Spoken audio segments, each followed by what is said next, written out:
Right. Talk to me since I don't have any questions. All right.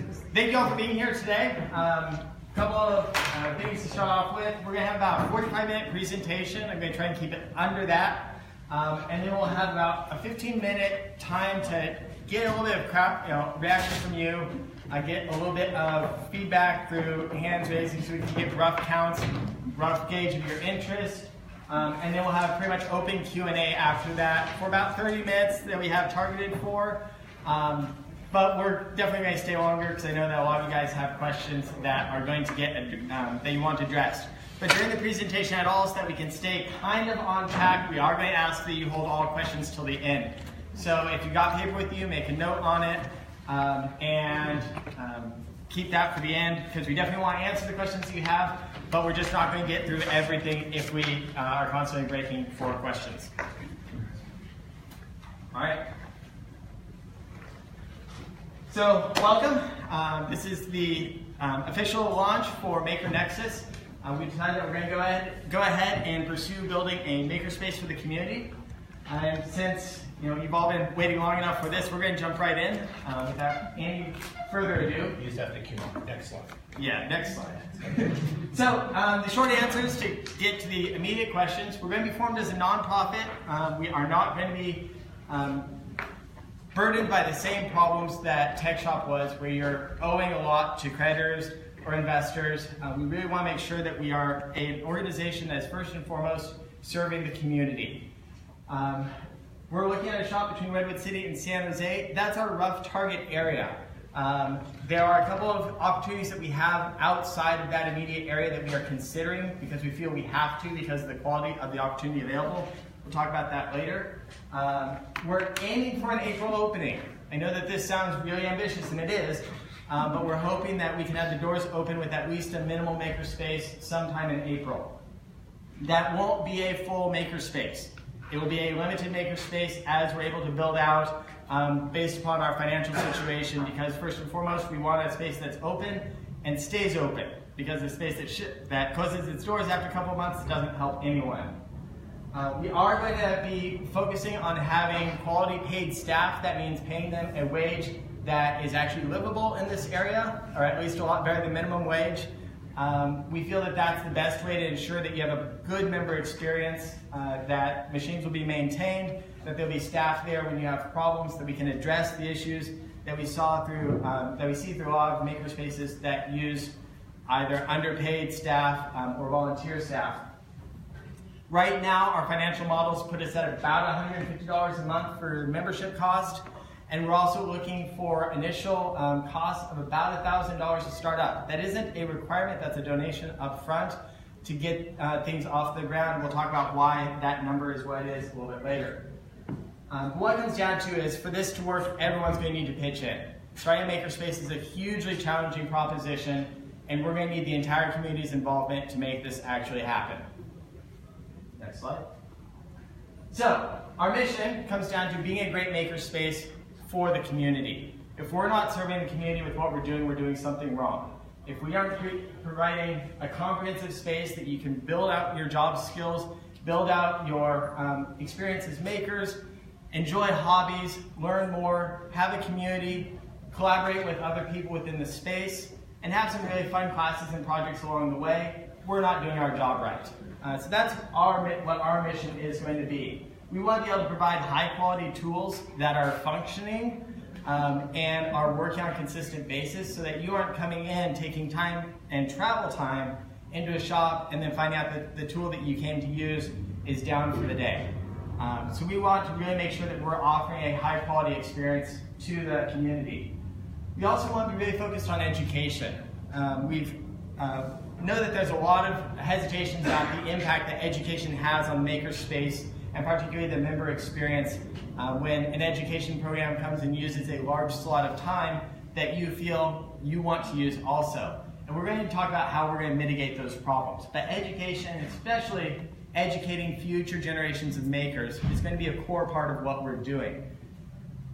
We also want to really make sure that we're being really inclusive and creating a community that works together. We don't want to push anyone out. We don't want to outcompete other people. We want to be working collaboratively as much as possible. We want to be helping other maker spaces and helping other people outside of just our small community, working with community partners to actually improve and have some effect outside of just the walls of the makerspace that we're building within.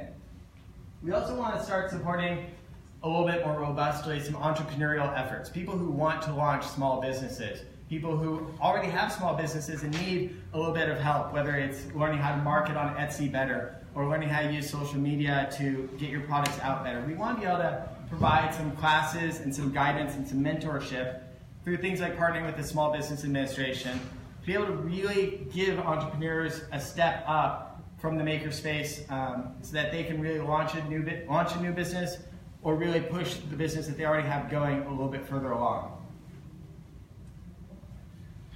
So, what Maker Nexus is that at its core is a nonprofit for the community. We're going to be as transparent as we can be with our finances. We're going to have quarterly reports that everyone will have access to of what we're spending our money on. If you want to know how we're allocating funds and you have questions about that, that information will be available to you. Our plans for how we are acquiring equipment going forward, and our plans for shop expansions and improvements are going to be publicly available. If you have questions, we're going to do our best to answer and address concerns that you have. We're also going to, as much as possible, just tell you like it is. I said earlier, this makerspace won't work if the community does not buy into it and does not support it. In exchange for that, we're going to make sure that we're being level with you. If we're having financial difficulties, you're going to know about it. If we're struggling to meet certain deadlines, you're going to know about it. We're going to give you as real an understanding of what it takes to run a makerspace as we possibly can and our situation as we're going forward. We're not going to promise huge, lofty dreams and then fall flat on those promises. That's one of the really important things that we are committing to, is that we're being realistic as much as we can be with our expectations for how this is going to proceed. Now, I know all of you are already thinking April 1st sounds like a pretty lofty goal. And that's why I acknowledge that from the beginning, that's an ambitious deadline for us. But we feel like the maker community has been out of a space for too long already. And we need, all of us need a space to be back to making as quick as possible, whether you're running a business and your business is just sitting right now, or if you just really miss making things. I should go back real quick. So one more point, we're going to be really data-driven in as much of our decision-making as we can. That means we're going to be collecting data on machine usage. So if the lasers are constantly being reserved and constantly being used, that means it's time to bring in more lasers. If we have a tool that is constantly sitting and unused, that means that we need to either allocate that space to a different tool, or we need to address why that tool isn't being used, which may mean that we need to offer some classes so that members are able to use a tool that we have in the shop that we feel is something that can contribute, and maybe members just don't know how to use it effectively. Yeah, next one. So, operating principles for our finances, because this is a huge issue on everyone's mind. We're not going to be funding our operations with debt, and this we'll be talking about later why we have such an large initial buy-in. Because we're not going to be taking out large loans and being beholden to shareholders or being beholden to someone else that we owe money to. All of our ongoing operating expenses are going to be paid for with money on hand. We're going to maintain a reserve of 3 months expenses, advanced expenses, so that we're never in a situation where we can't pay next month's rent. If we reach a situation where we're down to just 3 months future expenses in the bank, then we're going to address that issue, why that issue is coming up, and we're going to have 3 months where we're able to address that issue so that we're not suddenly declaring a Chapter 7 bankruptcy and kicking everyone out onto the curb, or saying we're declaring a Chapter 7 bankruptcy. We're going to live within our means as much as possible. That means, unfortunately, for those of you who are really attached to it, no water jet. Things like the water jet take up far too much space and far too much expense, and that ends up being a detriment to the community. Even though it's a wonderful tool to have in the shop, a shop like this is simply not built to support an industrial tool of that scale. So we're going to really make sure that we're not overexpanding and bringing in tools that do not have a direct benefit to the community as a whole as much as possible. One of the big points that we're really want to emphasize is we are fully aware of how much instructors and STEAM educators and employees were wrecked by Tech Shop's closure and their ongoing failure to pay instructors. As much as possible, and this comes down to an accounting issue more than anything else, we want to, when an instructor leaves after teaching a class, have them leave with a check in hand. Now that comes down to, like I said, an accounting issue of whether or not that's possible for the level of accounting management that it takes to do that. But that's the principle that we want to achieve, is that when an instructor provides a service, that they're immediately paid for that service. Here's another sheet. We don't want our instructors and our teachers to be put in the same situation that Tech Shop did. So we're going to make that a really core point of how we handle our finances. That we're being prompt in all of our payments, whether it's to a vendor, to an instructor, or to an employee. Starting a makerspace, unfortunately, happens to be really expensive. Some of the spaces that we have looked at are looking for a prepayment of up to 6 months rent for a new organization. That means that if your rent is $10,000 a month, that's a prepayment of $60,000, and that doesn't include the deposit. So once you add in a deposit of 2 months rent, which is pretty typical, you're looking at $80,000 of upfront rent expenses before anyone can even step in the door. In addition to that, you have the cost of sourcing your equipment.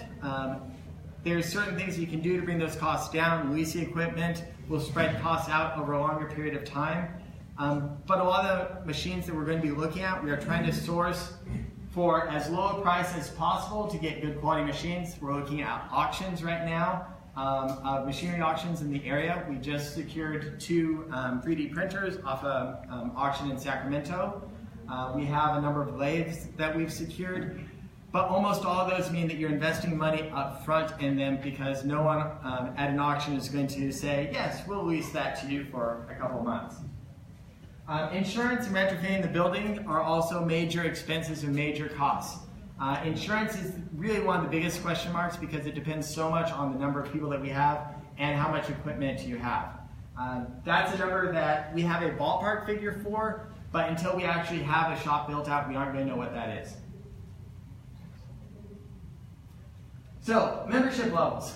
We're going to have a series of tiered membership levels. We want to offer a lower cost entry-level memberships that people can get into the community, take classes, and start to learn and be a part of the community before they necessarily have the skills or the knowledge or the qualification to use the full space.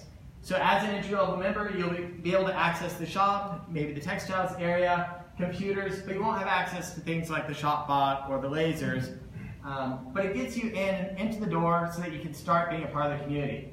The hobbyist level is the one that you're going to be most familiar with. This is, for what most of you are coming from, essentially your Tech Shop membership. Access to all of the machines in the shop once you have met the qualifications to run them. You'll be able to rent storage on site. And for members, we want to acknowledge how much money a lot of people invested in Tech Shop. All of you have taken SBUs, all of you have qualified for machines, so we're going to try to offer a very low cost, between $10 and $20 per machine, to get a check-off, an immediate check-off of you demonstrate your competency on that machine, we sign a paper, and you're off to the races and able to actually get on the machine and use it. We don't want you to have to wait a long time to schedule a class for something that you've already learned. So we want to keep that as low cost as possible. We still need to cover the basic expenses of someone who has to sit there and go through the machine with you. We're also going to offer a startup and a pro level membership at some point. Those plans are a little bit further down the road as we have the machines on site that we're able to offer those. Education, as I said, is going to be a major part of Makerspace. It's not just a major focus of what we want to do, it's a major aspect of revenue. If you want a shop to be open, education has to be a part of that, simply to balance the books, for no other reason than that. But we really believe in education. Starting with STEAM and STEM education, we're going to offer a pretty comprehensive STEAM and STEM program. But we also recognize that that has a major impact on members if they're using the same tools that you are. So as much as possible, we're going to try and schedule our time so that STEAM and STEM education is not impacting your experience as a maker. That means that when we're able to, we're going to get things like small desktop lasers for STEAM and STEM education, so they aren't using a laser that you're using for their classes. We'll have small legs so that they can not utilize the same machines that you are and take them off the floor for your accessibility. We'll have tool introduction classes, which are essentially the same as the Tech Shop SBUs. This is a basic overview. We want to keep the cost on a lot of these low. We recognize that the cost for those classes was prohibitive in Tech Shop and really was a barrier to a lot of people's entry into making and expanding their skills. So we're going to keep those costs as low as possible. We also want to offer a lot of really advanced skill building classes. So instead of just having a basic SBU and you're off and being able to make things without any guidance, we want to give you the next step and maybe the next step beyond that as you build your skills.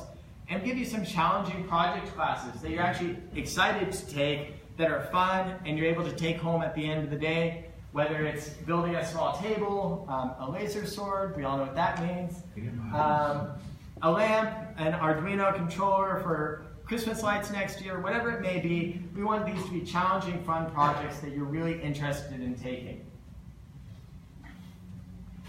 So the location that we're looking at right now, we have a number of different locations we're considering. Menlo Park and Santa Clara, we've identified specific locations that we're interested in. 2 in Menlo Park, 1 in Santa Clara. We also have a couple of options available to us in Newark that are extremely tempting because of the level of support from the city that they are willing to essentially throw support our direction to get a makerspace open over there. We know that travel may be a large barrier, so we're going to have surveys at the end of the night, and we really want your feedback on whether you'd be willing to travel as far as Newark for a makerspace from where you are. Because this is a really compelling opportunity that we have over there at some very, very affordable rates for shop space that we can't just ignore. We have to address it and take a look at it. Our considerations for where we're going to end up locating is largely based off your preference. Make sure that you fill out the survey as accurately as you can. I know you're going to be weighted for one area that you'd really like the shop to be, but if you're willing to go to a different area, please let us know, because we are trying to be as responsible as we can with our location, and the most desirable locations also happen to be the most expensive. Facility size, we're looking at about 5,000 to 10,000 square feet, so this will not be a full-size Tech Shop facility from day one. It's going to take time to build back up to that size, because we are trying to get this off the ground as quick as we can and not incur a huge amount of debt up front, getting a facility that is largely outsized for what we're going to be doing. All right, next slide. So the big question, fundraising, how to pay for everything. Most of our fundraising is going to be crowdsourced, unfortunately. I wish that we all were independently wealthy and could say that we have everything paid for, but we're going to be looking for a total of about $200,000 in crowdsourced funding to get the doors open. We'll talk about the specific benchmarks for that number, but that's what we're looking at. Whether that's individual donations or larger donations, we don't particularly care how we hit that milestone so long as we actually hit those numbers. But we are looking for an investment from those of you who are able to of $1,000 to get the doors open. We're going to have 3 areas of recognition that will get you, if you want it, your name on the wall as a founder of Maker Nexus, and we're going to see what other rewards we can do. As a nonprofit, there is certain limitations for what we can give you in return for a donation, but we're looking for people who are able to financially support this movement going forward. $1,000, $5,000, or $10,000 or more gets you into the Patrons Club, and we really are going to be relying on a lot of that support to get the doors open. If you're not able to contribute or not able to contribute that much, we certainly are going to be accepting anything from $1 on up. Once we have a good idea of how many people are interested in this space and willing to sign on to become members, this isn't a requirement for membership. We're going to be approaching industry and trying to get some industry buy-in to offset some of those initial startup costs as much as we're able to. But we can't rely on that. We're going to have to do this essentially on our own if we want to get the doors open any sooner than 6 months down the road. We're going to be applying for a number of grants and endowments. We've already applied for a couple of those, but those are 3 to 6 months at the very minimum out before that money will start coming in if it does, and we can't rely on that to get the doors open. So as far as milestones, this is what we're looking at. April 1st, we want to have doors open. We're not going to have a lot in place April 1st. It's going to be tables available for you to work on projects. We'll have computers, some small hand tools, and we've already started sourcing some tools in advance of this. We're hoping that those will be online, but we don't know that we'll have the power hookups or the ventilation that's required for them. So that's a question mark that we can't commit to April 1st, but what we can commit to if we can get a building is that we will have a shop open that you can start doing your projects in. That's also the day that if you sign up to be a member, the recurring monthly membership charges will start. We're not going to charge anyone for membership until we have the doors actually open. We're also going to need everyone there April 1st to start building. We're hoping that we'll be able to do some build days before that, but April 1st, mark it on your calendar. That's the day we need you to show up, ready to roll paint on, ready to pound nails, ready to hang sheetrock. Whatever is needed to get the space up and running as quickly as possible, we're going to need your investment in sweat to get that going. April 15th, we're hoping that within the first 2 weeks we can get the wood shop dust collection system sorted out, get that installed and up and running so that we can have a wood shop going. I'm bringing most of my personal wood shop and dropping it in for your use so that we'll have a wood shop as early as we possibly can. We're going to have some light machines and some additional workspace available as well. Hopefully the textiles and electronics area will start coming online around that point as well. From May 1st to May 15th, we're going to continue building out as quickly as money allows. The more money we have on hand, the quicker build will go. That's just simple economics. If we can't afford to buy the machines, we're not going to buy the machines until we're able to afford to. So your involvement on fundraising really drives how fast this will get off the ground. So these are the milestones that we're looking at. By February 1st, in 11 days, we need to have 60 people committed to sign up to be recurring members as of April 1st. Again, we're not going to charge you until April 1st actually rolls around.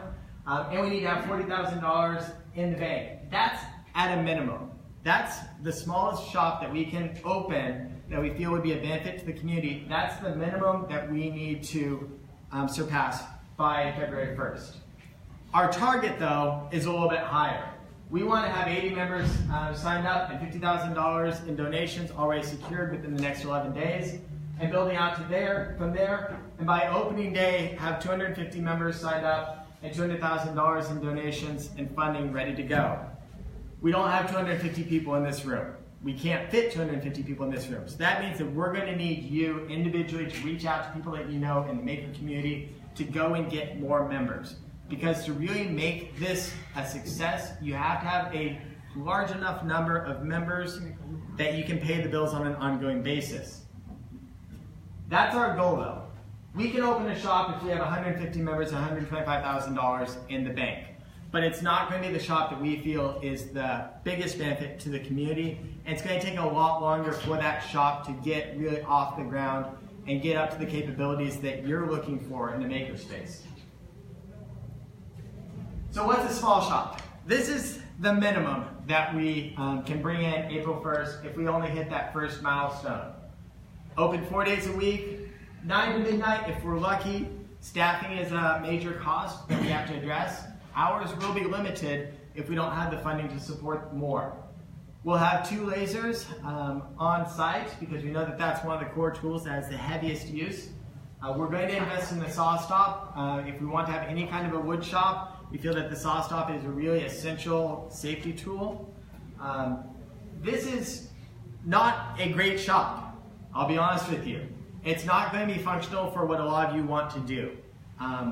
But we're going to build it out as quickly as we possibly can, as money allows. Again, all of this comes down to how much money we're able to raise.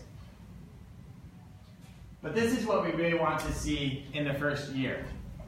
Month 1, we want to have a really robust set of tools available for you. If we're able to hit the targets that we laid out earlier, we're going to be publishing those also. 250 members, $200,000. This is what we have planned out that we can afford to do within the first month.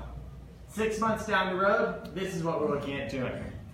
We're going to have a shop bot If we're able to hit those targets, it's going to be one of the primary tools we're targeting. We know how useful that is to a lot of you. We're hoping for some more advanced tools as well. And building out from there, because this is going to be at least a year-long process to get to the point where Tech Shop was when it closed. We know that that is an inconvenience to a lot of you, but that's the simple reality. Unless any of you are independently wealthy and want to throw a lot of money our direction, we're going to have to be responsible with how we're spending our money, and that means being a little bit more prudent in our build out so that we aren't stuck in a situation where we're not able to pay our bills at the end of the day. So, the big questions for you. And mostly, I want to see a show of hands as we go through these so that we can get an idea of how you're feeling at this point. First off, is this the type of organization that you want? Does this sound like something that you want to support and be a part of? Hands up if you do.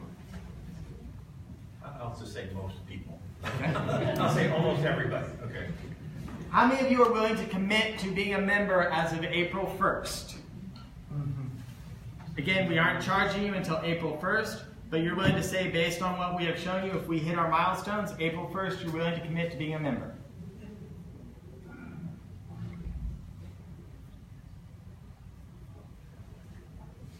Okay.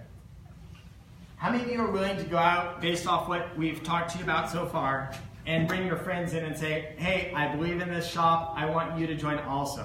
How many of you are willing to reach out to your friends and bring them in also?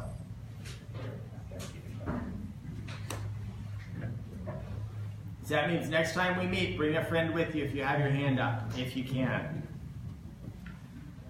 How many of you are willing to donate $1,000 or more to help be a founder for this shop?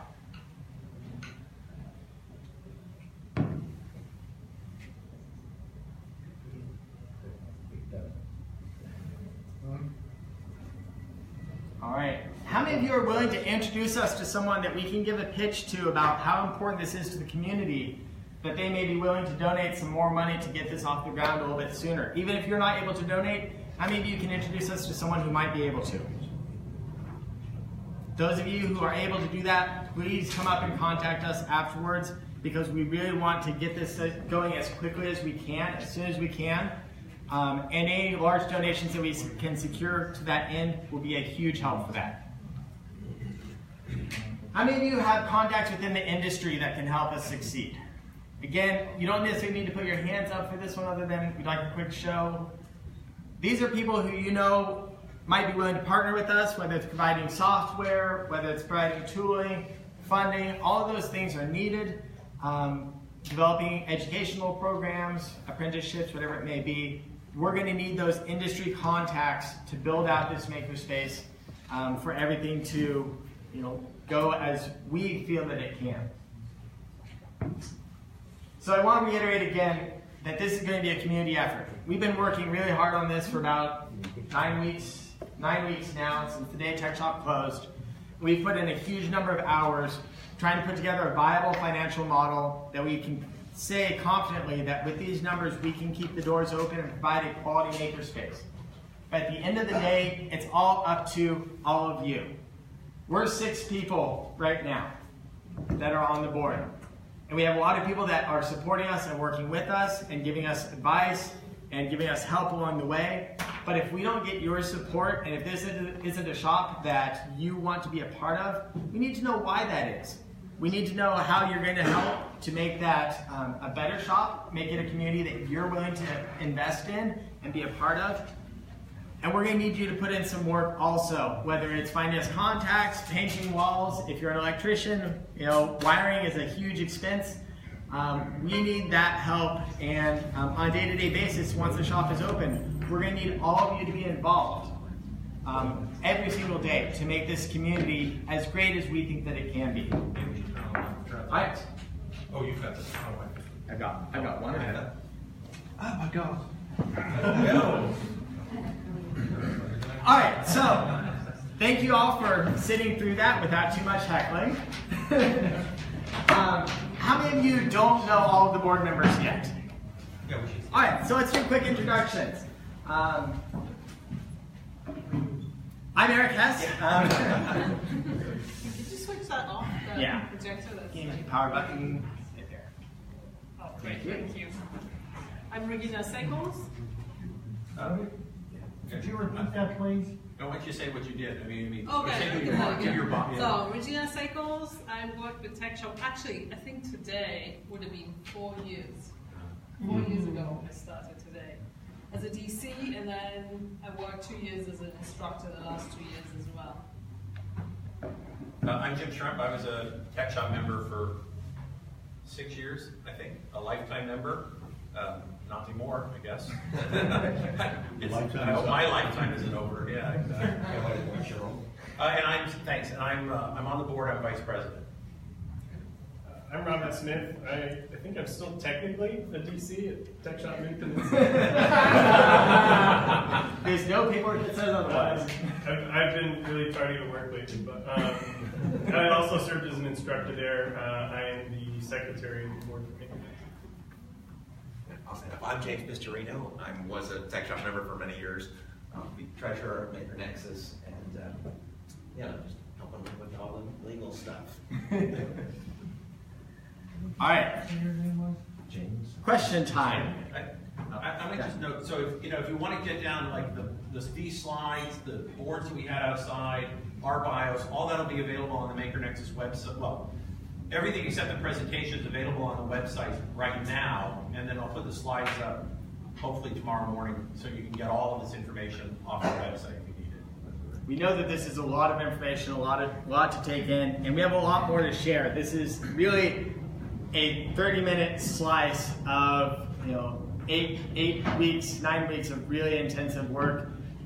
So what you're getting is really just the veneer, if you will, of 9 weeks of really intensive work with some really, really great people. So, questions? Where do we send the checks? We have right here. I will give you this one first. Membership forms are in here, as well as a spot to indicate what level you're willing to donate at. So we'll have those available for you. There's also a membership link available on makernexus.com, so you can also sign up through the website. That just went live today. So. Yes. I think being a member is going to depend on location. Yes, and we're very aware of that, and we know that location is going to be, for some people they simply won't be able to make a location. If you sign up and commit to be a member, we understand that may not actually happen depending on the location. Yeah. Well, So it's not a binding commitment to be a member. It's essentially saying, if the location is one that is vaguely feasible to me, I'm willing to be a member. I just say, so on these forms, you'll see on the website the membership form, we ask your input. Like if you say, I will be a member, if it's one of these, we gave you the 3 choices, those are the 3 best ones we know about today. If only one of those works for you, then you got to put on, then tell us only one of those works for me, because that drives all of our decision making. Should be based on what we need to bring you guys to make a shop. So, something to consider is for doing these surveys is I want to know where the guys who want to put in the most money want the space. That's why we put the donation level and the survey on the same page. Well, but frankly, it's all about having members. I agree with you. What we want to know is for the people who are going to join the shop. When we said who's going to join, not everybody raised their hand, and frankly, we want to position the shop for those people who want to join. That's, we're trying to make a shop for people who want to join. I would say I think asking those questions is a little premature because I don't know the answer until we've actually heard more information. But so specific questions would be, are you talking about a Kickstarter model where people will say, I will commit if you have $125,000 by March 1st, or is it you take the money and make it or not? So this, yeah. Okay, my second question is, have you filed any papers in terms of a nonprofit status? We have filed the paperwork for a 501c3. Okay. Yes. So that paperwork is already filed and on its way. It takes some time. We want to do that in advance because it takes time for that filing to process. We have our tax ID as well. The answer is yes. Okay. To address your other question, these donations, if we don't hit our milestones, for any money that hasn't already been spent, we aren't going to sign a lease and invest that bulk of that money until we have met those milestones. whatever hasn't been spent gets distributed back to you. It's not you signed it up, you sign that away, and it disappears forever. But if we open a shop from that point on, if we say we've passed this milestone, we're committing to open a shop, from that point on, that donation is going to the organization. And that's been the bulk of the work over the last 9 weeks, making sure that if we get a number, we can ensure that we're stayed up, where we can keep the doors open. We want to be as responsible with your money as possible. We know that we're asking for a big number, and we don't want to just take $1,000 and be like, hi. Tech Shop did that. So we're going to be doing something very different than that. Yeah. So I'll get you next. Yeah. The form doesn't have any of the Location stuff. location on it. Oh yeah, that form does it. You have to sign up on the, well, write on there which locations you want. And the website form does have that. Okay. Good point, thank you. Sorry. So how are you going to structure this? Is this a cooperative owned by the members, or is this a nonprofit owned by the board? It's a nonprofit governed by the board. It's not individually owned by any one person. It's a nonprofit entity that is governed by a board. So you're self-perpetuating that? Yes, yeah. So that board will, there'll be turnover on that board as time goes on. The structure itself, we have a rough structure on one of the boards outside that shows you roughly how the shop itself will be structured. But we figured that a nonprofit seems to be the best model to get the community's trust and to be transparent about what we're doing and be lawfully required to be transparent. I think you also got to know that running it is not just, it's not like the 6 of us are going to run the shop. We really need a lot of involvement from community just to be ready between here and April 1st when we open and beyond. I mean, there's so much to be done. We've been spending a lot of time doing it, and there's, and mostly it's making lists of other things that need to be done. But you can imagine there's a lot of work to be done, and it's not. That's why we've got the list of committees out there. We need people to volunteer to be part of it. It's not us doing it for you. We've got to do it together. Back there? All the way back. What is this? Where are you in the nonprofit status? Do you want to? Yeah, so we've drafted the articles of incorporation, and we've filled out the paperwork. We've got our, and it's in the process of going through the state of California stuff. And we separately we have the tax ID number set up. So we're working our way through the process. Might be the best way to describe it. Do you have an estimate on that? I'm sorry. Have you filed a 501c3 with the IRS? First, you get your tax ID number. So we've done that. Then you have to also get it on the state side. We're in the process of that, and then simultaneously have to get it on the federal side. So we're working our way through it. So you don't have 501c3 yet, but that's where we're headed to. Right. Get out the paperwork, get it out the door. It takes them sometimes on the state side. So then you get that status. Correct. So do you have estimates on the timing for that to complete? Because that might be a big factor for large contributors.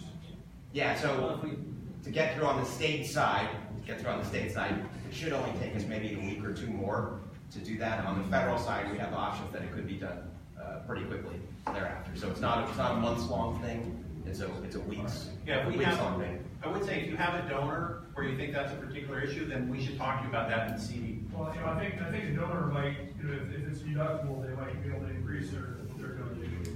Yeah, absolutely. And we're willing to wait for that check to be written until we have the 501c3 status in hand.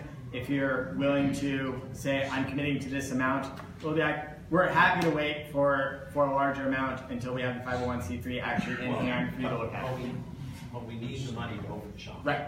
Yeah, we still wait need that that. And there are also companies that match your donation. So your employer might match it. So there's programs like that out there.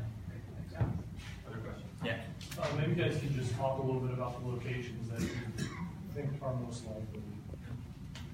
Visited, yeah. So yeah, we have looked at a few locations. So we're considering Menlo Park, Santa Clara. But I'm actually talking to some city council members in various cities.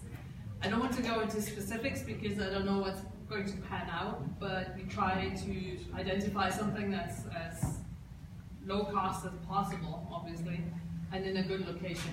So I'll take on a little bit of that, and you've seen one of them. So we've looked at a couple, you've seen one, and there's another spot in Menlo Park that we looked at, actually closer to the Facebook campus. I think the location we looked at is 5,000 square feet, slightly less than $2 a square foot. There are a series of locations here in Santa Clara. A bunch of them are just like 2 or 3 blocks north of the airport here. So there's an industrial area back in there that there are a bunch of locations that the rents are more reasonable, but then again, the neighborhood maybe is not as nice. And just at the slideshow here, there's a lot of trade-offs when you start thinking about it. One thing we know is that in San Jose, a big problem was, of course, they really had no parking, right? So every place you look at, you're getting trade-offs of how much parking there is, the cost per square foot, general convenience. You know, again, if you're going to have a STEAM program, you got to have a place where people can bring kids and feel comfortable. So all those factors are being taken into consideration. But at the end of the day, we understand the location is an important factor. But I think you can see, to sign the lease at a place, you're going to need to have a significant amount of money up front. So if we had that, we've already picked location. But we don't have that. So first we have to get that, and then we can take a location. To address that also, the Santa Clara location, the one that I was really interested in, was 7,500 square feet in an industrial area with 44 parking spots in a locked back lot, 8 parking spots up front, had 440 power into the building with 1,000 amps available that needed to be run from one end of the building to where we would be. We didn't have the money on hand to commit to the lease. That is currently still open, but they have someone else that's interested in it. So again, this comes down to having the money in hand to secure a location. It's a chicken and the egg situation, and we can't secure a location until we have money in hand to do so. You know, the other thing also, because we're a new entity, all the realtors you work with, they don't want to stand there and have, you know, $300,000 in rent debt of the tenant. So they will ask for at least 6 months, if not more, rent ahead. So we have a deposit to pay plus 6 to 9 months rent. Well, right there. I kind of shared when we started this, I thought location, you know, finding a building was going to be the biggest problem we'd have. You know, because I just thought, I mean, that was but it turns out that was my lack of knowledge of the environment, because you guys are now looking, and every time we find a location, there are buildings there, and then they come and then they go, somebody takes them. So there are buildings around. If we know that this has got to be in Santa Clara, there are buildings there. If it's got to be in Menlo Park or further north, there are buildings there. If you're willing to go to Newark, well, if you're willing to go to Newark, there's like tons of buildings and cheap. But so once we know, I really thought we had to nail a particular building. It turns out that's not nearly as hard as I thought it was going to be. There are a lot of things on the market, but you've got to be ready to go. And back there. Yes, do you have a business plan? That's one of the things that we're building out. We have a pretty robust financial model. The business plan in its entirety, is not complete yet. As soon as we have it fully built out, we'll get that published down on the website. But we are, if you want to take a look at our financial models and how we're planning on funding this, we're happy to sit down one-on-one with you. It's a pretty complex series of numbers, but we're happy to be as transparent as we can about how we're planning on running this, how it's going to be structured, and how we're going to spend our money, how decisions we made. All of that we're building out and as quickly as we can, but a lot of that's built based off your guys' feedback. So that's a lot of what we're looking for also. Well, let me just say, so we do have, I think we have a very robust financial plan in terms of looking at all the expenses and how that rolls out month by month over the first 2 years, and we'll share that with you. And we could use your feedback. In fact, one of the committees you'll see is Finance Committee. We need some people, I would love to have other people going through that. Yeah. So in terms of the space, what are you looking for in terms of committing long-term to the space? It's a big problem in Silicon Valley is they tear down industrial buildings and build office buildings. So how are you trying to get? We have some differing opinions, as every board will. At minimum 2 years, because that's how far out we've planned financially. It may be that after 2 years we're looking for a larger building because we're starting small and we may outgrow that space fairly quickly. If we end up with a 5,000 square foot space in particular versus the one that I was looking at was 7,500. So we're looking probably for a shorter term lease. And paired with that will be the knowledge that we are going to plan for a move in advance so that we aren't having one shop close down and then 6 months later a new shop where you're stuck out in the cold for 6 months. We won't be able to plan to avoid that. Yeah, well, I think we have to plan for that. But the question is too, I mean, if we could find a bigger facility, depending on what the finances look like, if we could do the big shop and we could get a 10,000 square foot facility, then I think we'd go for a longer lease if we could get it. Absolutely. Because we don't want to move if we don't have to. Right. A lot of it depends, you know. If we've got a community, if you guys are all interested and we've got, you know, there's a bow wake of, you know, a crashing wave of let's get this done, then we can we can commit to much longer lease. We can look for bigger space. If we have to do the small model because we meet those lower milestones, well, that'll be different. We'll have to do different things. But I'm hoping we can get enough people to get the big shop going, so we really have, you know, something that lasts a long time in hopefully one location. Like that? Yeah, so also again, questions for a friend of mine who's really sick right now, really want to see here. So 2 questions. Both of these are based on real world experience, and some of them are not maybe entirely politically correct, but talk to the real world. And I noticed in the beginning you had the about the location. When you got to the last 2 items, just skip to the next slide. The last 2 lines were really critical to me. And my friend. Sorry. So, tell us, yeah, which one? Okay, so experience. Both of these are driven by real experience. Number 1 issue. Myself and Fred were lifetime members at the San Jose Tech Shop. The parking there was, you know, people complained about it, but hey, it was free, so you didn't have a clock running the whole time, didn't have to deal with some thief taking your stuff. And 2, it was right by the door. You could unload metal and wood. I could leave my tools in my car. You mean the old tech shop, the old San Jose location? Yeah. The new one's dead. Right. No, parking is absolutely a major, you know, free and close and reasonably safe. Right. Those are pretty much the 3 things we're looking at. That's why the space that I liked, that I'm hoping. Industrial areas, no food. It was a locked private lot in the back of the building. It's about as safe as you're going to be able to get. Yeah. So we do want to acknowledge that there's people who are on transit also. Very rarely will you find locations that address both issues. Parking is the primary one because when we looked at the numbers after our first town hall, 90% of the people were concerned with the parking being free, readily available. You can unload materials. I'm right there with you, 100%. So parking is... Yeah, parking's a huge issue. Top of the list. Yeah. Top of the list again. Yeah. And what was the second bullet that you think we skipped over? Good, thank you. So the second thing is, my friend has some health concerns. It wasn't such a big deal for me, but it was for other people. I noticed during when I was in the shop, but for them, it makes it or breaks it. So I have to ask this. At the Menlo Midland City shop, they never finished any of the dust collection stuff for the wood, and that makes the stuff gets out. Depending on who you are, you're like me, I don't really care unless it gets into my well. Then I'm not. Yeah. But for them, it is life and death. Right. And they had to like go through just ridiculous stuff with a mask. And they have lung issues, and basically they couldn't even go near that shop anymore. I've been a woodworker for 15 years. I built out 2 shops, my own personal shop, where dust collection is an ongoing issue no matter where you are. There's a lot of different ways to address that, and it's absolutely a really critical issue, especially if you want to do education or deal with people who have allergies. Cocobolo dust will kill me. Like, no joke, if I breathe in Cocobolo dust, it will kill me. You're not alone. Not alone, I know that. So there's certain dusts that people are sensitized to. That's an allergen issue.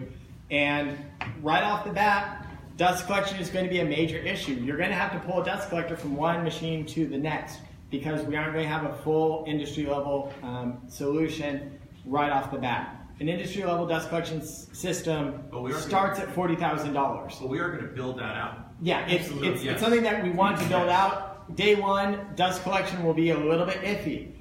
There will be a dust collector in the shop from day one, but it's not going to be an industry level one that I'd be comfortable necessarily with your friend coming in who has allergen issues without some prep ahead of time. But we're absolutely going to address that. It just turns into plastic walls that don't work and stay there for years. Right, yeah. Okay, I mean, it's just to be blunt. Yeah. When you're talking about filtration, it's not just dust, it's also the things that come off of your laser printers and other things where you have right. ingredients that can affect you. And you may not have a sensitivity now, but after prolonged exposure, you could.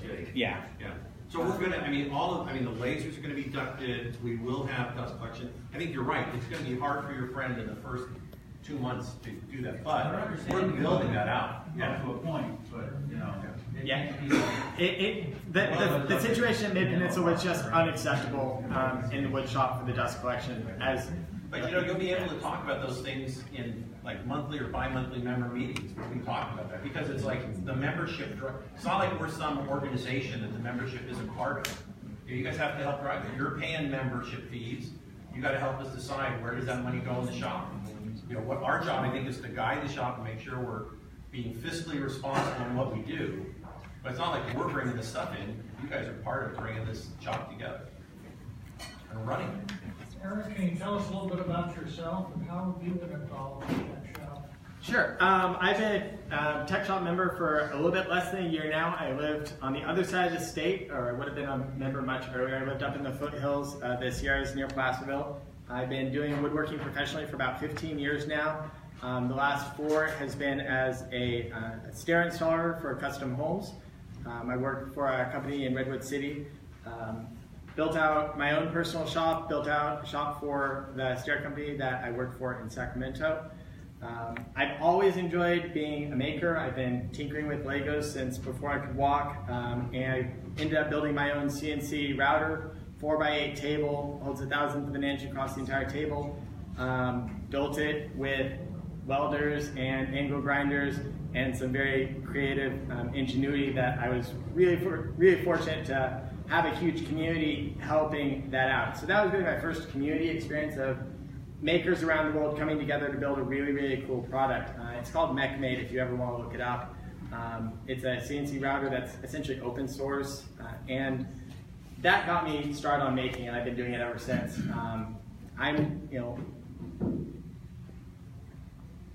I feel in a lot of ways like I shouldn't be up here. Like I don't have necessarily the experience or the talent, but I have the drive to really see this done. And there's a huge amount that I'm learning, and I'm relying on some really fantastic people here on the board. It's not just me, it's a board effort, it's a community effort. We're connecting with people around the world as well as local communities to see this through. I'm facilitating as best I can. We didn't even talk about professionally, but you want to talk about what you do? Folks, sure, I'm a lawyer. I've done patent litigation. Oh, no.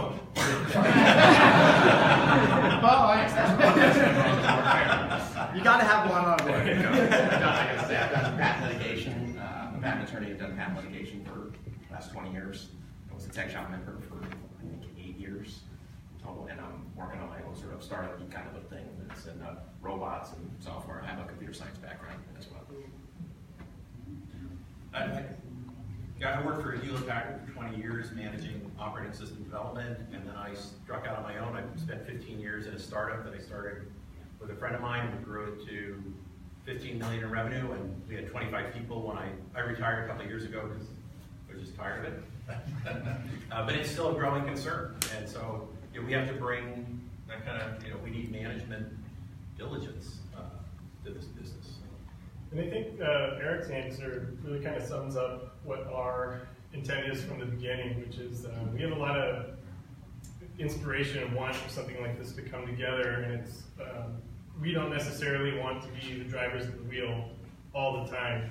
We want to organize all the talent that's sitting in this room right now to help us get to where we want to be.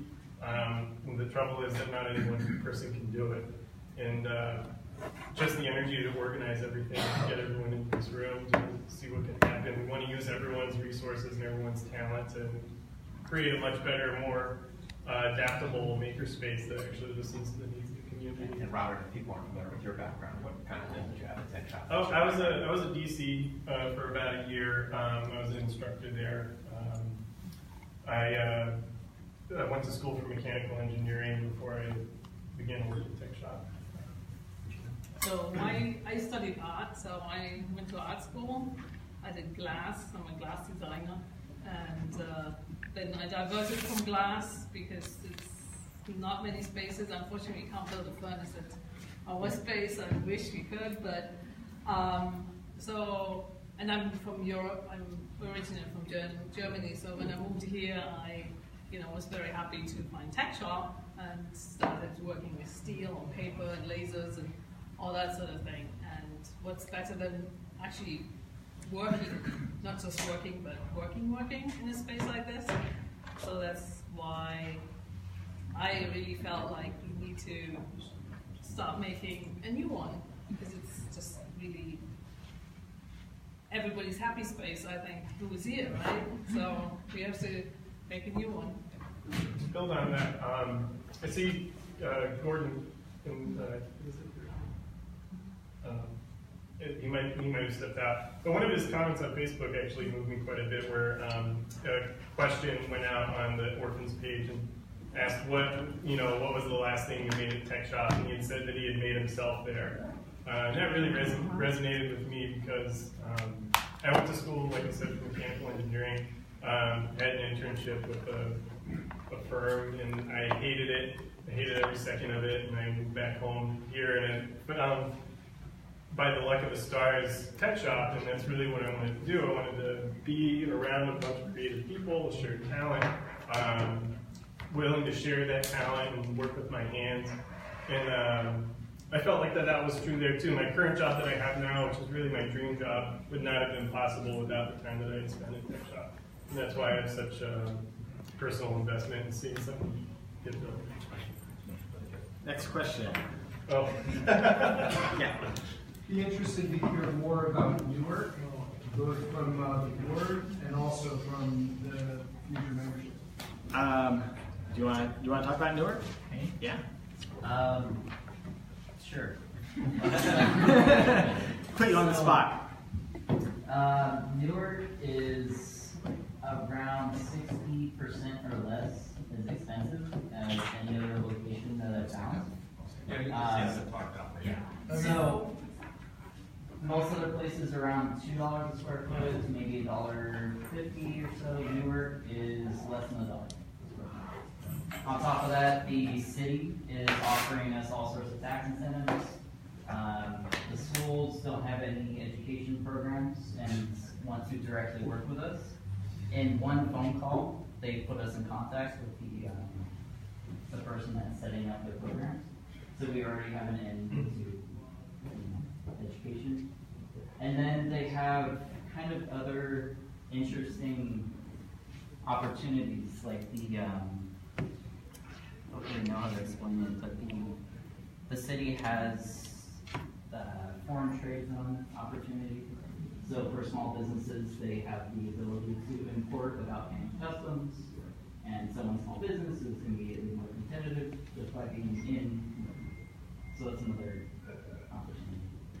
Maybe I could just address it, because I've been on some of these calls as well. So I think in general, when we say Newark, what we think is over the Dumbarton, take a right, first exit. That's where. So we're thinking as close as we possibly can be.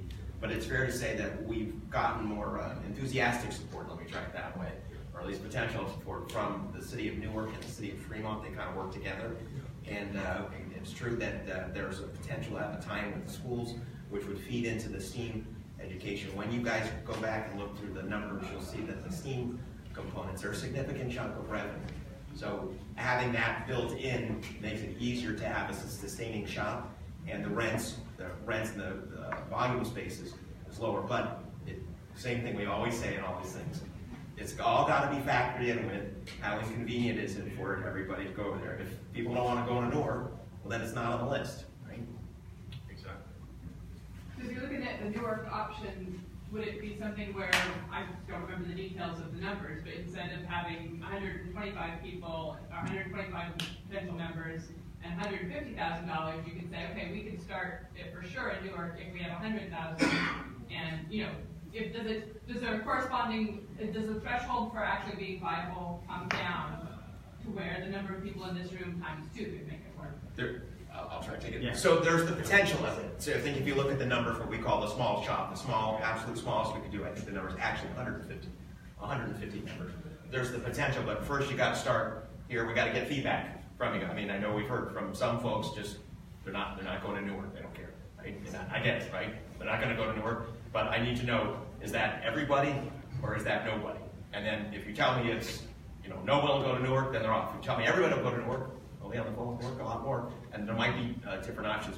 Probably the real thing I would probably go back to more, if we did have that opportunity, I think we would probably want to lean more towards opening a bigger shop, having the shop have more equipment, open more days, more hours with that extra money. All the models you look at, the shop opens smaller, and as the finances permit, we bring on more equipment, we're open more hours. But we're not going to open something that we can't sustain. So it's all got to be driven by the feedback and more storage, more member storage. If we're right. That's just. You could get a bigger shop. You could just get a bigger shop, 5,000 square feet. You might run out of space relatively quickly. If you had more run room, you could get a bigger space, be in there longer, and have just more space for storage and everything else. Should we just ask how many would you consider North? Sure. How many of you would consider going to Newark if it's over the Dumbarton Bridge, take a right, and that's the building? How many of you would consider going there? Depends on the time of day. So we'll be closed during rush hour hours as a cost. How far is it from bar? I don't know the answer. I didn't question. So the new BART station in Warm Springs just opened. It's about a 5 to 10 minute drive from there. Ooh. Drive. I just wanted to make sure that you guys know about the Fremont Fuse fellow that hired to try to set something up. I think, is that who you've been talking to? Well, I just know about it, so I just want to make sure that you knew. I think that's who we've been in contact with. Yes, thank you very much. Yeah, that's exactly the kind of contacts that we're looking for. But I think that is. I think his name is Parker Thomas. No, it's We talked So I apologize if just like I came late, but could you talk about an existing tech shop that there's rumors around the possibility of them reopening? Right. I've been What's on the question? He's asking about existing Tech Shop 2.0, Dan Razor's effort to resurrect Tech Shop 1.0. As it currently stands, there's been promise after promise after promise with no actual action taken. We waited a long time and put off our announcements to see how that played out. And at this point, we're assuming that's not going to work out. If it does work out, the San Jose location, Dan Razor and I talked on the phone a couple times, the San Jose location is going away.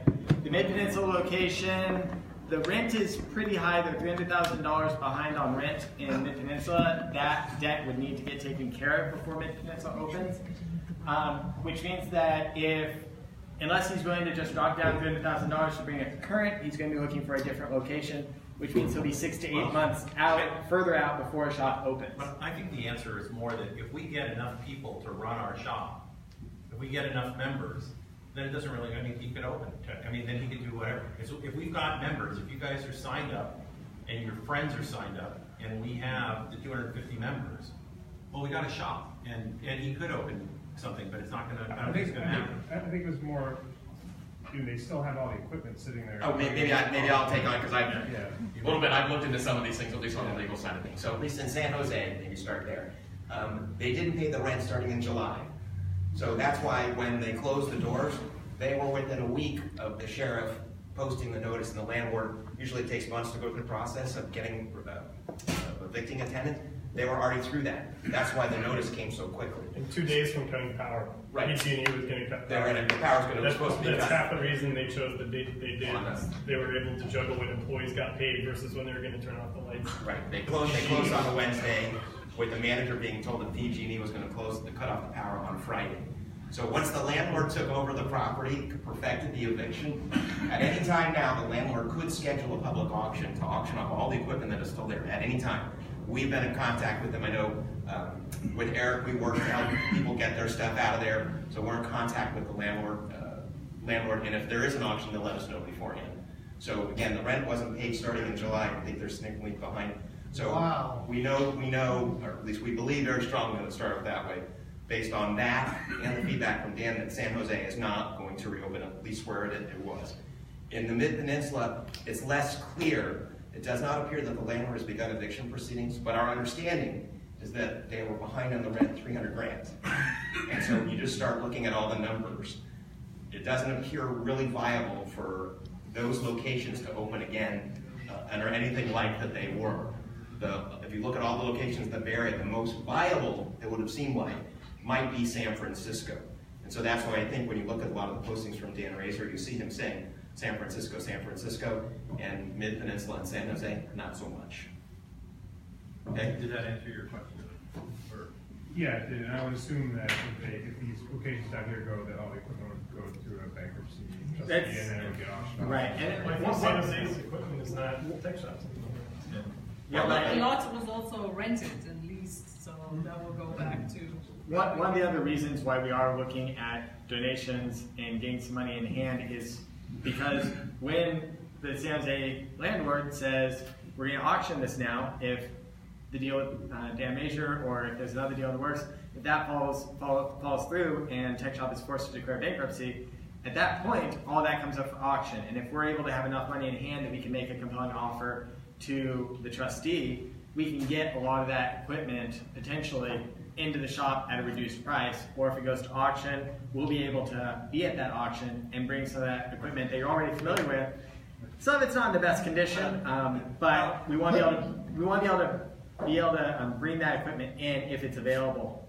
But I'll also say, I'm not on the equipment acquisition team, but I monitor the chatter. And you guys are finding there are auctions all the time for equipment.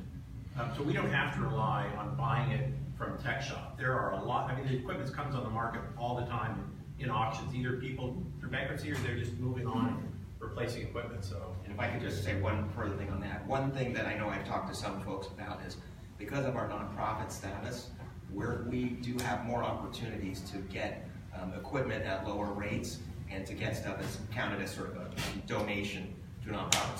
So some of the equipment I know in some of the Tech Shop locations was not the greatest, and it wasn't in the greatest repair. So there might be opportunities to get better equipment from other places because of our status. With regard to Tech Shop, if I understand it correctly, they cannot sever the contract for any one location. It's all corporate. So therefore, if they go into bankruptcy or if the corporation has debt, they cannot separate out San Francisco and sell that versus.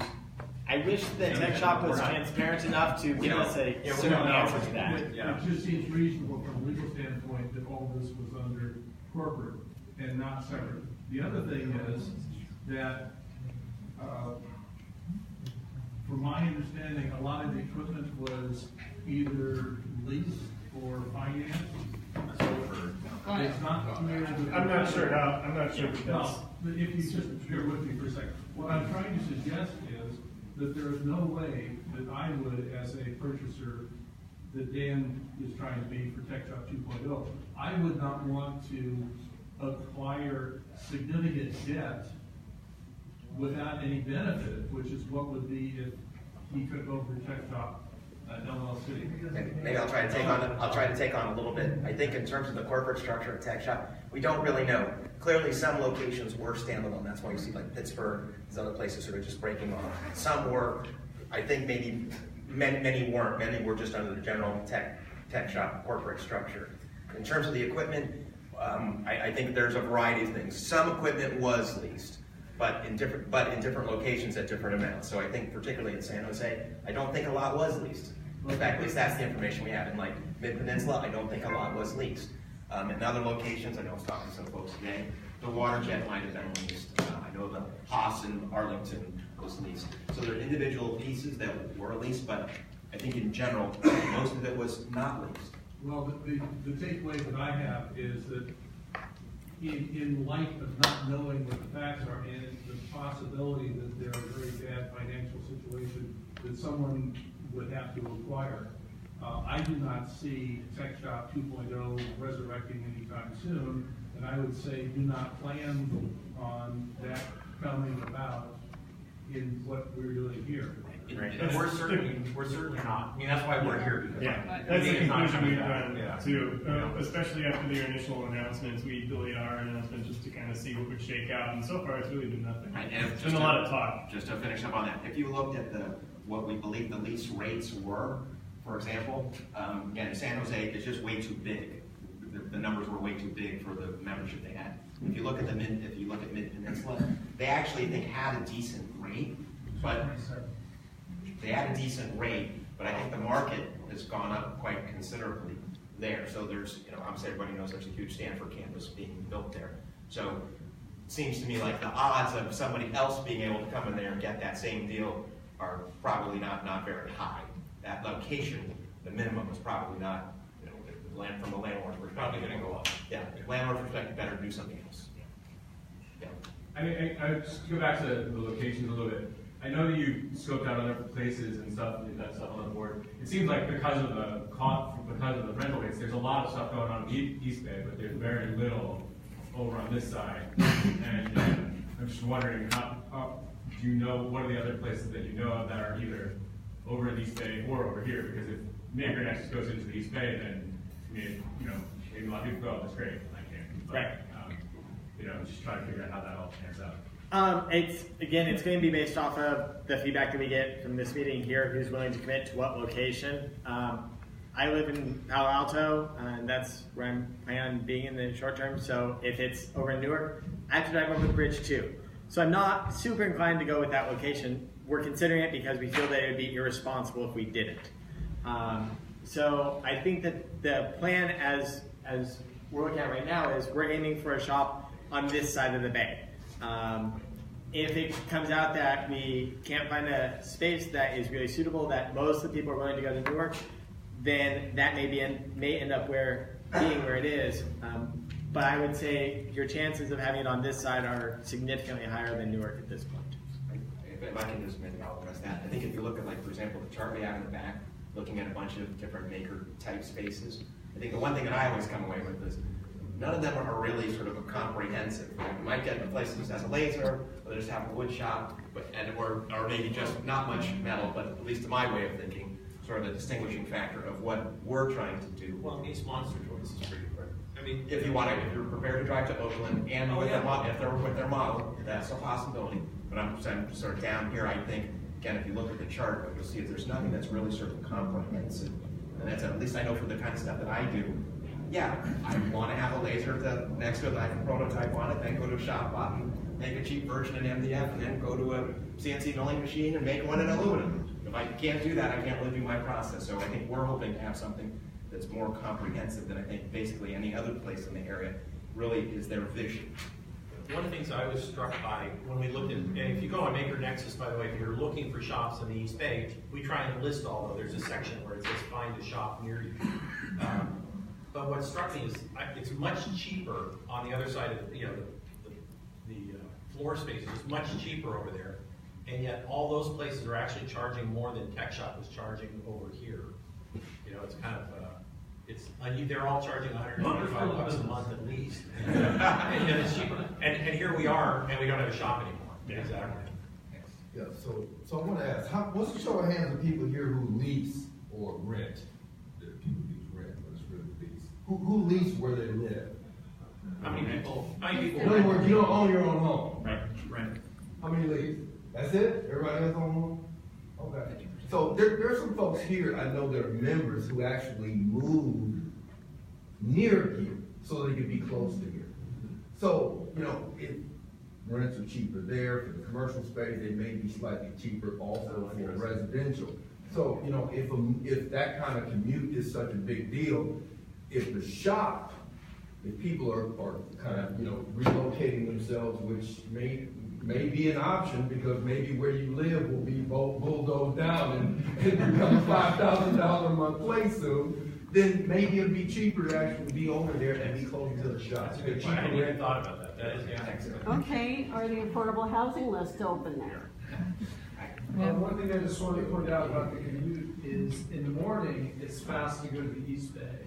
And in the evening, it's fast to come back. Yeah. And it can be really markedly half the time. Well, one of the things you can do, you know, you go, because I've been doing this myself, because I live up by, north of Redwood City in San Carlos, and I've been going on Google Maps, you know, and you can say, what if I leave at 9? What if I leave at 10? What if I leave at 3? What if I leave at 6? Well, at 6 you just don't get there. But you can kind of see from your own location how long does it actually take to get just to the other side of the bridge. We're going to take a couple more questions, and then I think kind of wrap things up because we can still answer questions. Yeah, we're going to hang around for a little bit longer, but we don't want to keep everyone here who wants to head home. But back there. You mentioned a particular educational connection for Newark, with the schools there. Can you talk a little bit about the impact of educational programs and how Newark might be a larger impact? So the advantage of the Newark education program is that they're ready to put in their effort, their side of the work to have an educational program work. So they're willing to already meet us halfway to have a program in place. Education ends up making something like 40% of our revenue in a given year, outside of like the first 6 months or so once you build out an education program. It's what keeps the shop open, I'll be very frank with you. Without education, the shop, the numbers just don't work out. Where you charge more monthly it's member. $250 a month. The numbers get prohibitively high very quickly. So having an education plan that's already in place and already willing to commit to an education program with us is a huge advantage versus, if we start a shop over here, we have to go knock on the doors of all the schools, send out flyers, pamphlets, rely a little bit more on the community to partner with, if you have kids in schools. I think we could do it over here, but I think Newark is like a step ahead. Yeah. And we'd also have more floor space, and they might actually, from the things talking about Newark, they might invest to buy, we're talking about buying separate machines for steam and stem to keep them off of the machines members are using. Well, Newark, they might actually put up some cash to buy some of those machines. So they're really motivated. That's it. So it sounds almost, if I'm looking at this as a business perspective, I would make the money and then go to the other places to solve the rest of the issues. I'd say, I personally wouldn't want to go across the bay, but if it makes sense monetarily to start generating a huge amount, and like you're saying, Jim, that you get a lot of money from the school district, then maybe get that pot built up from that group. And it's inconvenient for maybe a couple of years for those of us who have to cross the bay. But then it might grow enough of a pot of money that we could start something on this side of the bay. Yeah, and it's certainly something that makes one. Right. We haven't really talked about being the tech shop model of opening multiple shops all over. But certainly, we're nonprofit. You could head that way. Yeah. But I would hope. I'm hoping we open something on this side of the bay. Right. Newark, I'll probably do that, but it would be a lot better for me to have something over here. But well, I'll tell you on the form, I said I go to, I'll do these. That's because the real thing on the form is what, when you fill out the form to be a member and you say, these are the areas I'm interested in, if you say no to a shop, an area, then we won't put a shop there. We won't include you when we think about how many people can we get to shop there. So don't just blindly check the boxes if you won't go somewhere. But if you will, then check them all, because that gives us the most flexibility. We're trying to find something that works, and it's a matter of members, location. I'll just add, I think the way I think about it, regardless of my personal preference where a shop might be, I just think when I'd rather have no shop or a shop in Newark. Exactly. I'd rather go to Newark. I'd rather have no shop or a shop in Santa Clara. Yeah, I'm going to go to Santa Clara. So at least that's the way I think about it. It costs you so much lower as Newark. I'm sorry? Membership cost would be lower to compensate for the $5. So rent actually ends up being one of the smaller monthly expenses when you start factoring in payroll, shop maintenance, tool acquisition. rent, while it's significant, is not like the huge section of the pie that you might think it is. So it doesn't really give you enough savings. You know, you're talking, what, $2,000 a month at most difference in rent between equivalent spaces. You know, you spread that over 200 members, and that's only a $10 difference. Depends how big it is, right? Right. Yeah. So 7,500 versus 7,500 over here. But that is all in the model, and we can plug it in. But I think it might. You know, I don't want to commit to yes, your membership rates will decrease for sure. We don't want to charge you any more than we have to keep the doors open. Well, but you know, if you go on the form and if you fill it in and you say, yeah, Santa Clara, Redwood City, and you don't fill in Newark, you put at the bottom, I'd only consider Newark, it was much cheaper as a member. But I'm not sure we're going to have a shop at that case. But you know, tell us what you're thinking. Don't, you know, we need to know that because we're trying to find it's a multivariate problem. We're trying to find something that satisfies 250 people. Or 150 for the small shop. Okay. So you probably don't want them checked off so much as ranked. Yeah, we would. Yeah, if you want to rank them for us, that gives us, you know, as much data as you can give us on your preference. Don't say yes to an area you're not going to join. Yeah, because then we'll call you up April 1st and say, you know, you checked this. You know, why don't you want to be a member? And you know, we want this to be a space that you're excited about coming to. That you're like, hey, we get to go and visit Maker Nexus today. We're going to go and make some really cool projects. It's going to take time to get there, but we want you to be pragmatic when you're giving us feedback. Don't check a box that you aren't willing to actually commit to, because we need honest feedback from you guys about what you're willing to do, what you're willing to contribute, so that we can make decisions that's going to affect the entire group. If I could just maybe say in terms of a Newark location, let me just try it that way, at least the way I think about it. With the lower cost of leasing space, it basically just gives us more freedom, right? We can either get a larger space and be in there longer, number one, right? Or we could start building the bigger shop, have more equipment than you want more quickly than we had originally planned to. So that it gives you more freedom. And the other variable is that with the more, I'll say, enthusiastic response from the cities over there, it gives us more confidence that we'll be more sustainable more quickly, because in terms of setting up a STEAM program, which is a significant percentage of the rent, of the revenue, you know that's kind of, they're very interested in getting that going, as opposed to if you're on this side of the bay, you're facing higher square footage rates, and there might be less of at least an initial tie-ins set up. So a lot of variables to factor in there.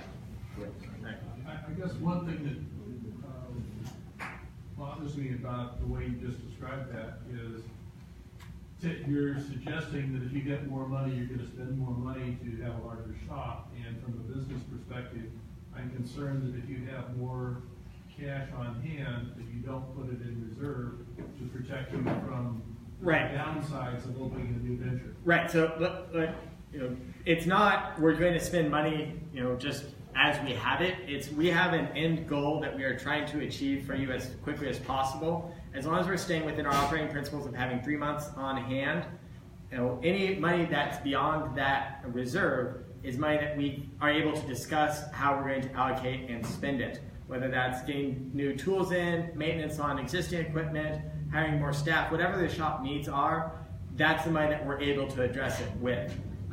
Once we hit our end target, then the discussion changes about how that money is allocated. We want to get to a full shop as quickly as we can, because we know that there's a lot of members who are not well served by a smaller shop. They're looking for additional tools that we haven't brought online yet. So we want to be able to give you a shop that's really worth your $150 all the time, you know, so that you're not like, you know, I'm invested in this, but I don't feel like I'm getting my money out of it yet. We don't want that to exist for any longer than it absolutely has to. So we have to balance being responsible with the money and building up a larger reserve with we're trying to get to a destination as quickly as we can. And it's a balancing act. Let's also say the good thing with this is our finances are open. We're a nonprofit. You'll see the finances. You'll see what we have in the bank. You'll see what the run rate is. So you can help manage that. Well, so what you're telling me is good that I can see that we're going bankrupt. Well, you know what, but I wish we, well, I'll tell you, if we had known that at the tech shop, maybe we could have advised them differently. No, you couldn't advise that. But I don't think we Trying to buy a laser cutter. So to address that issue briefly, because for me it's the same thing. I was mid-project when Tech Shop closed. It was a huge blow to me. That's the last thing that we want to have happen again because of how traumatizing this already was. If you look at the structure that we have outside, we're building in a number of ways that members can be actively providing feedback and engaged in the decision-making process of the makerspace. We're going to have essentially area advocates that are responsible for determining what your area needs. If you are invested in the wood shop, you're talking with the wood shop members and bringing that feedback to the general manager and directly to the board to be able to address ongoing issues. If there are monetary ongoing issues, then that needs to get brought to the board's attention and addressed. And if the board doesn't address it or the general manager doesn't address it, then that's a major problem and there needs to be some type of change on the board so that that situation is not happening again. It's not an ongoing concern. But the thing is, you'll have warning if that situation were ever to arise of, oh, we're hemorrhaging money, you're going to have at least 3 months warning and hopefully a lot more than that because we don't want to just have a 3 month reserve in the bank. That is the bare minimum that we want to have. That is, we will never operate below this point. So we should probably. Last question, and then we'll wrap it up and let you guys go. Square footage of Big Peninsula and San Jose shops were? 27,000 square feet. 21,000. 21,000. I think 21,000 in Peninsula. I think 36,000 in the new San Jose location. But a lot of that was storage. Yeah, right. The area underneath was a dungeon. Maybe we have a break. A dungeon. Just break and yeah. So if you guys want to grab waters, we have some waters back there for you. Thank you all for coming. Yay!